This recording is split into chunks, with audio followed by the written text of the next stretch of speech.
Abu Hurairah salat menjaharkan bismillah. Bismillahirrahmanirrahim. Abu Hurairah itu sahabat Nabi. Selesai salat nih yang ujungnya apa kata Abu Hurairah? Walladzi nafsi biyadihi, demi Allah yang jiwaku berada dalam genggamannya. Inni la ashbahukum salatan bi Rasulillah sallallahu alaihi wasallam. Sesungguhnya aku adalah orang yang paling mirip salatnya dengan salat Rasulullah. Gimana salat Abu Hurairah? Bismillah yang dijaharkan. Sampai kesimpulan Imam Nawawi mengatakan, ini kesimpulan Imam Nawawi. Wa amma ahaditsul jahri fal hujjatu qa'imah. Adapun hadis-hadis membaca bismillahirrahmanirrahim dengan jahar, hadis-hadis dan hujjahnya kuat, terbukti kesahihannya, tidak diragukan sedikit pun. Kenapa? Hadis-hadis tentang jahar ini, basmalah jahar ini diriwayatkan dari 6 orang sahabat paling tidak. Siapa saja? Abu Hurairah, Ummu Salamah, Ibnu Abbas, Anas bin Malik, Ali bin Abi Thalib, Samurah bin Jundub radhiyallahu anhum ajma'in. Nah, sehingga kesimpulan Imam Nawawi ini mengatakan memang yang surah Al-Fatihah itu bismillahnya dijaharkan. Terus gimana hadis tentang Maliki tadi? Mereka memulai alhamdulillahirabbil alamin. Berarti kan tak baca bismillah, mazhab Maliki kan tak baca bismillah. Ini alasan mazhab Syafi'i. Adapun hadis mereka memulai dengan alhamdulillahirabbil alamin, maksudnya surat alhamdulillahirabbil alamin. Bukan memulai dengan kalimat alhamdulillahirabbil alamin. Mengapa? Karena ada hadis lain yang mengatakan idza qara'ta alhamdulillah, jika engkau membaca surat alhamdulillah maka mulailah dengan bismillahirrahmanirrahim. Innaha ummul Quran wa ummul kitab, karena dia itu adalah induknya Quran, induknya kitab. Wasab'ul mathani, dan 7 ayat yang berulang-ulang. Bismillahirrahmanirrahim ihdaha, adapun bismillahnya itu 1 di antara 7 ayat itu. Makanya mazhab Syafi'i bukan tak tahu dia dalil yang dipakai mazhab Maliki tadi. Mazhab Maliki kan mengatakan kami tak baca bismillah, langsung aja alhamdulillah, karena hadis itu secara teks menunjukkan mereka memulai alhamdulillahirabbil alamin. Paham juga mazhab Syafi'i dalil itu, tapi yang dipahami alhamdulillah itu surat Al-Fatihah, nama lain dari surah Al-Fatihah. Ala kulli hal sama-sama saling menghormati. Terakhir sebelum ditutup ini lafaz amin. Amin. Yang membaca amin dengan keras itu jumhur ulama, jahar. Jumhur ulama selain mazhab Hanafi.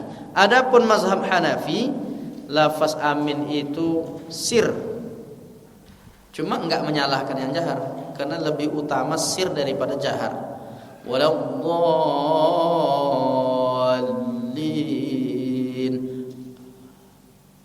Nah, itu Pak. Enggak dijaharkan amin. Mazhab Hanafi. Kayak banyak itu jamaah kita balik dia dari India, Pakistan gitu kan. Ada jamaah kita pulang dari Turki juga cerita sama saya. Ustaz, saya baru pulang dari Turki kemarin. Ada juga yang dari India, macam-macam lah. Saya sholat subuh di sana. Ketika imamnya sampai waladdallin, tidak ada satu orang pun yang baca amin kecuali saya. Dia sendiri yang baca amin. Amin. Rasanya aneh juga katanya kan. Rupanya memang mereka bermazhab Hanafi di sana. Orang mazhab Hanafi aminnya enggak kuat. Aminnya pelan. Untung tak ditengoknya kiri kanan sedang sholat. Apa tak baca katanya. Saya sendiri baca. Habislah sudah sholatnya. Nah, jadi itu perlu juga. Mana tahu nanti Bapak Ibu pergi pula ke Turki, ke India, itu mana tahu kan. Nanti semangat pula tinggi. Amin sendiri baca. Nanti ditandai orang ini siapa nih tadi nih. Oh, orang Indonesia rupanya. Kalau orang tuh tahu Indonesia mazhab Syafi'i, ya amin keras. Jadi ini tentang ikhtilaf masalah amin. Tapi menurut jumhur ulama sunnah membaca amin dengan keras itu. Rafa'a hadis ini. Dalilnya ada. Dalil mazhab Hanafi juga ada. Mana dalilnya sebelum masuk sini? Dalil mazhab Hanafi. Ini. Qad ujibat da'watukuma fastaqima wa la tattabi'ani sabilal ladzina la ya'lamun. Sesungguhnya telah diperkenankan permohonan kalian berdua, Nabi Musa dengan Nabi Harun. Sebab itu ketika yang satu berdoa, satu mengaminkan. Nah, dan mengucapkan lafaz doa itu Nabi Musa, yang mengaminkan Nabi Harun. Nah, karena dia doa, maka doa tidak boleh dikeraskan. Amin tidak boleh katanya. Itu alasannya. Karena hadisnya ini, ayatnya, berdoalah kepada Allah dengan suara yang lembut. Jangan keras. Amin itu keras-keras. Amin. Nah, itu alasan mazhab Hanafi. Tapi dalil mazhab Syafi'i, Maliki, Hambali yang mengatakan aminnya keras, nah ini dalilnya. Sunan Abi Daud dari Wa'il bin Hujr, Rasulullah selesai membaca waladhdallin, maka beliau mengucapkan amin dengan mengangkat suaranya. Wa rafa'a biha sautahu, mengeraskan suaranya. Jadi ala kulli hal ini masalah ikhtilaf yang harus berlapang dada. Sampai di sinilah kajian kita subuh ini nampaknya. Sebetulnya masih ada nih Pak, tapi cukup dulu. Besok kalau mau kita sambung lagi. Mungkin ada yang mau bertanya satu atau dua? Banyak Pak. Oh ini banyak pertanyaan. Gimana ini tak selesai ya Pak? Pilih aja. Pilih ya. Kita cepat-cepatkan aja. Ustaz, salat wajib atau salat sunat setelah membaca tahiyat pendek, boleh kita langsung salam? Salat wajib atau salat sunat setelah membaca tahiyat? Kalau baca tahiyat, yang mana tahiyat? Tahiyat itu sampai asyhadu an la ilaha illallah wa asyhadu anna muhammadar rasulullah. Itu tahiyat. Adapun sesudah itu salawat. Salawat cuma dia bahagian dari keseluruhan bacaan tahiyat. Kalau yang dimaksud tahiyat itu sampai fil alamina innaka hamidum majid, boleh salam. Tapi yang afdalnya tetap ada doa. Allahumma inni a'udzubika min adzabi jahannam wa min adzabil qabri, min fitnatil mahya wal mamat, wa min syarri fitnatil masiihid dajjal. Itu baru salam. Atau Allahumma ighfirli ma qaddamtu wa ma akhartu wa ma asrartu wa ma a'lantu wa ma anta a'lamu bihi minni, antal muqaddim wa antal muakhir, la ilaha illa anta. Kalau mau afdal dapat sunnah berdoa sebelum salam, bacalah itu. Ada beberapa hadis di buku Ikhtilaf seputar salat itu Pak, ada situ. Jadi supaya kita afdal salat ini bacalah itu. Walaupun setelah selesai Hamidum Majid tadi langsung salam pun tak ada masalah, karena kan sunnah. Dalam sholat baru-baru ini saya tahu dengan mazhab, ya, dan berbagai macam sholat saya ketahui. Apakah boleh di saat tertentu saya ikut mazhab yang berbeda, tidak konsisten? Nabi Muhammad menggunakan mazhab apa? Masya Allah. Mazhab itu baru belakangan. Intinya mazhab itu lahir karena Nabi wafat. Dulu orang kalau mengamalkan agama ini langsung rujukannya Nabi. Tapi setelah Nabi wafat, orang gimana ini? Menanyakan hukum, nanyanya sama Aisyah. Terus sama siapa lagi? Abdullah bin Umar. Terus siapa lagi? Abdullah bin Mas'ud, Abu Hurairah. Kadang-kadang antara Aisyah dengan Abu Hurairah itu enggak sepakat dalam satu masalah. Maka inilah cikal bakal lahirnya mazhab. Orang nanya Aisyah gini, oh ini boleh? Kata mazhab, kata Abu Hurairah enggak boleh. Maka ada istilahnya disebutkan oleh ulama fikih, setelah Nabi wafat sudah muncul cikal bakal mazhab. Maka disebutlah mazhab Aisyah, mazhab Abu Hurairah, mazhab. Karena orang bertanya minta fatwa kepada sahabat-sahabat ini. Nanti mengerucut dia sampai ke zaman tahun 80-an Hijriah, 80 Hijriah lahir Abu Hanifah. Nanti dia berhadapan dengan perbedaan pendapat, akhirnya dia mengatakan dasar-dasarnya ini yang saya dapatkan dari guru-guru sampai ke Rasulullah, dasar-dasarnya. Maka menjadilah suatu madrasah ilmu, orang belajar karena dia ulama besar dan dia berguru dengan 4.000 ulama. Imam Hanafi itu, maka saking luasnya ilmunya, orang bertanya kepada dia. Maka pengikut yang mengikut Imam Hanafi ini disebut Al-Hanafiyah, mengikut mazhab Hanafi. Begitu juga yang di Madinah, Imam Malik, ahli hadis, menguasai bab-bab fikih semua. Dan kitab hadis pertama ditulis di muka bumi ini oleh Imam Malik, namanya kitab Al-Muwatta. Karena luasnya ilmunya, maka orang pun menjadi Malikiyah. Orang yang mengikut dia bermazhab Maliki. Sebetulnya kalau disebut pun setelah Nabi wafat itu sudah ada mazhab Aisyah, mazhab apalagi mazhab Abu Hurairah. Tapi waktu itu belum ada istilah itu. Istilah itu muncul setelah Hanafi. Jadi jangan disebut mazhab apa yang dipakai Rasulullah, karena rujukannya Nabi. Dan semua mazhab, sanad yang paling pendek itu Abu Hanifah. Abu Hanifah itu bertemu dengan Anas bin Malik. Karena Anas bin Malik ini umurnya panjang. Dan Anas bin Malik jumpa dengan Rasulullah.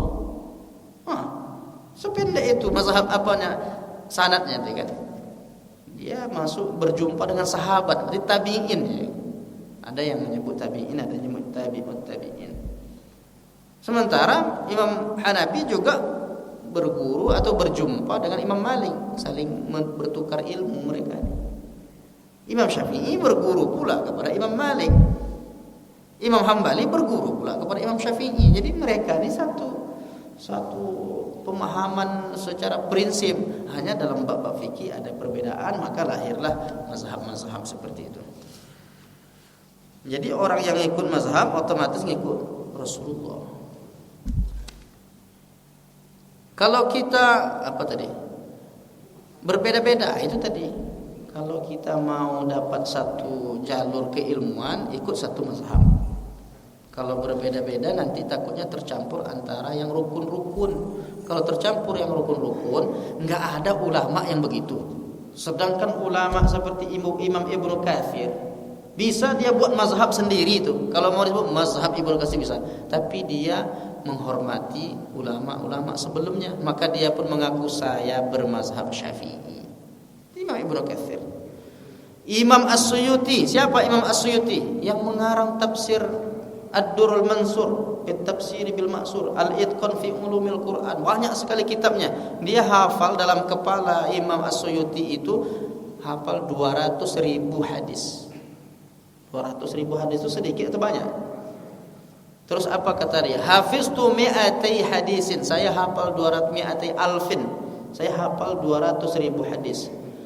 Kalau saya temukan hadis ada 100.000 lagi, la hafiztuhu, saya akan hafal juga. Karena Allah berikan anugerah dia mudah menghafal. Saking cerdasnya. Tetapi mengaku dia saya bermazhab Syafi'i. Ulama sekelas itu dia bisa buat mazhab sendiri pun dia masih bermazhab, apalagi awak yang bukan ulama. Bukan ulama tak bermazhab. Gimana caranya beragama? Mengikut ulama itu sebetulnya bermazhab. Cuma ulamanya mazhab apa itu? Kalau mazhab Syafi'i berarti otomatis kita bermazhab Syafi'i. Kalau kita ikut ulama Maliki berarti kita bermazhab Maliki. Di Indonesia gimana? Ulama-ulama kita bermazhab Syafi'i. Kalau kita ikut ulama-ulama kita yang bermazhab Syafi'i, otomatis kita pun pengikut mazhab Syafi'i. Orang yang ngikut salah satu mazhab itu otomatis dia sanadnya sampai ke Rasulullah langsung. Tapi kalau dia campur-campur, nah itu yang khawatir kita tuh. Tidak ada ulama yang campur-campur kan. Assalamualaikum warahmatullahi wabarakatuh. Maaf, hadis yang sebagai dasar mazhab Hanafi itu bukankah salat yang tidak tumakninah buru-buru. Dalil ini juga sering disampaikan para ustaz. Betul. Betul nih. Itu dalil bahwa harus tumaknina, sekaligus dalil bahwa tidak wajib Al-Fatihah. Karena dalam itu enggak ada Al-Fatihahnya. Tapi jangankan ini baru dua nih. Baru dua kita dapat kesimpulannya. Hadis yang tentang tadi itu ada yang masuk Nabi ulang lagi. Itu dalil pertama tentang wajib tumakninah. Kedua, kesimpulan dari hadis itu ini juga dalil tidak wajib baca Al-Fatihah. Ini oleh mazhab Hanafi. Yang ketiga, yang keempat lagi, banyak hadis, banyak hikmah-hikmah atau istimbat-istimbat yang akan dihadirkan dari satu hadis itu. Bapak Ibu yang dimuliakan Allah, kita mungkin tak terjangkau untuk menganalisa hadis itu. Imam Syafi'i baca satu hadis, baca satu ayat, dalam waktu sebentar dia lahir 40 hukum, 40 hikmah. Ini dalil untuk ini dalil untuk ini, dalil. Bisa bercabang. Satu ayat tuh bisa bercabang. Ini hukumnya. Ini kalau dipahami ini hukumnya. 40, Pak. Kita baru dua yang kita tahu nih kan. Ini bisa 100 ini. Bisa 100 kalau kita baca buku-buku ulama. Bagus pertanyaannya kan. Itu bukan hanya untuk dalil tumakninah saja, tapi masih banyak lagi digunakan istidlal untuk menyimpulkan hukum. Kertas terakhir. Apakah riwayat yang mengatakan bahwa Rasulullah pernah tidak mau menyolaatkan jenazah orang yang berhutang? Maksudnya orang munafik. Kalau dalam hadis itu disebutkan orang munafik. Oh dia tuh saya tak mau sholat. Tapi kalian sholatkanlah. Jadi tetap disolatkan karena dia masih bersyahadat kan, walaupun di hatinya wallahu alam. Orang munafik di zaman Nabi itu luar biasa. Di depan Nabi dia memuji-muji sahabat-sahabat itu baik, di belakang dia menghina, menjelekkan. Nah itu karakter orang munafik. Wa idza khalau ila syayatinihim qalu inna ma'akum innama nahnu mustahzi'un. Kalau dia wa idza laqul ladzina amanu, kalau bertemu orang beriman, qalu amanna, kami sama seperti kalian, kami beriman sama seperti kalian. Kita sama kan? Satu pemahaman kita kan, ya. Wa idza khalau, kalau dia kembali ila syayatinihim, kepada tokoh-tokoh mereka sesama munafik, qalu, mereka mengatakan inna ma'akum innama nahnu mustahzi'un. Sebetulnya kami tidak ngikut orang sahabat Nabi itu. Kami sama, kita sama-sama di sini, sesama munafik maksudnya. Innama nahnu mustahzi'un, tadi kita buat baik itu pura-pura aja, kita ngejek-ngejek mereka aja pura-pura. Nah, Nabi dapat wahyu. Nabi tahu daftar nama-nama orang munafik itu diberikan kepada salah seorang sahabat kepercayaan Nabi. Daftar orang munafik. Sampai akhirnya Nabi mengatakan, saya tahu orang-orang yang di hatinya penuh kebencian itu, tapi saya tak sebut namanya. Tapi saya sudah amanahkan kepada si fulan bahwa tolong jaga baik amanah itu. Sampai datanglah Umar bin Khattab menjumpai sahabat yang diamanahkan Nabi itu. Tolong kasih tahulah, ada enggak nama aku dalam daftar itu, katanya. Umar bin Khattab ragu, dia khawatir jangan-jangan masuk situ. Tolonglah kasih tahu, katanya. Saya khawatir itu akan menyebabkan masuk neraka yang paling bawah. Kan orang munafik itu di neraka yang paling bawah, yang paling dasar, kerak api neraka. Tolonglah kasih tahu. Tidak boleh, saya ini amanah. Saya sudah diamanahkan Nabi tidak memberitahu nama-nama orang yang di dalam daftar munafik ini. Saya tidak mau tahu nama orang itu. Saya ingin tahu ada tidak nama saya situ, katanya. Nah, ini untuk kabar gembira untukmu, tak ada nama engkau di sini. Alhamdulillah, kata Umar bin Khattab. Bahagia sekali itu, tak termasuk ke dalam kelompok orang-orang munafik. Nabi untuk orang-orang munafik itu dikatanya meninggal dia. Kalian aja lah sholat. Seperti itu maksudnya. Wallahu a'lam bishawab. Terima kasih atas perhatiannya. Ada yang mau didiskusikan? Cukup ya. Insyaallah yang mau nanya-nanya untuk minggu depan nanti. Mudah-mudahan bermanfaat kajian kita ini. Kita ucapkan doa kafaratul majlis. Subhanakallahumma bihamdika asyhadu an la ilaha illa anta astaghfiruka wa atubu ilaik. Wassalamualaikum warahmatullahi wabarakatuh.